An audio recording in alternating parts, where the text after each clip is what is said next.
En Afrique, les morts ne sont pas morts. C'est ce que les anciens disent, et c'est ce que l'histoire de Mama Assitou a rappelé à tout un peuple. Tout commença dans le paisible village de Djegbadji, réputé pour son marché animé et ses mets traditionnels.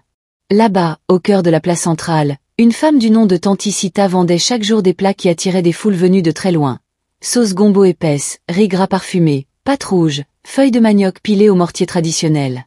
Personne ne savait exactement d'où elle venait, mais tout le monde connaissait son rire chaleureux, ses yeux brillants et sa manière unique de chanter pendant qu'elle cuisait.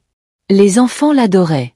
Les hommes comme les femmes juraient que ces plats avaient quelque chose d'envoûtant. Mais un jour, un vieil homme venu du village voisin de Gwandé s'arrêta net devant son étal. Il recula d'un pas, l'air abasourdi. Il la fixa longuement, avant de fuir la place sans même prononcer un mot. Ce vieil homme, c'était tonton Lamine, le neveu de Mama Assitou. Arrivé chez lui, il réunit immédiatement toute la famille. Je vous jure sur la tête de mes ancêtres, j'ai vu Tata Assitou vivante à Djegbadji.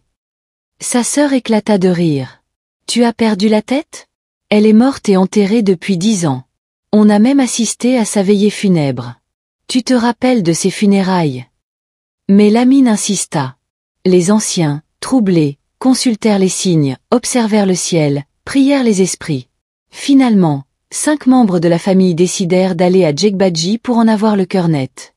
Ils arrivèrent un samedi matin, lorsque le marché battait son plein. Et là, elle était bien là. Elle riait, chantait, servait ses plats comme si elle ne les avait jamais quittés.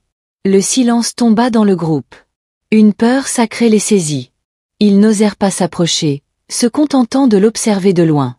Mais à peine leur regard uril croisait les siens que, elle disparut. Pas en courant. Pas en se cachant. Non. Elle se volatilisa. Devant témoin. Sa marmite bouillonnante resta sur le feu. Les plats servis sur les feuilles de bananier fumèrent encore quelques secondes. Mais elle, plus rien. Ni trace, ni voix, ni ombre.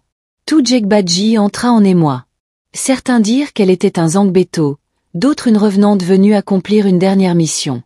D'autres encore murmurèrent qu'elle avait été injustement enterrée vivante, et que son esprit n'avait jamais trouvé la paix. Depuis ce jour, personne n'a jamais revu Tanti Sita. Mais parfois, très tôt le matin, les anciens disent sentir l'odeur de ces plats flotter dans l'air. Une odeur qui donne faim et fait frissonner en même temps. Et l'on raconte encore, en Afrique de l'Ouest. Les morts ne sont pas morts. Ils nous regardent, nous parlent, nous reviennent, parfois même, ils nous nourrissent.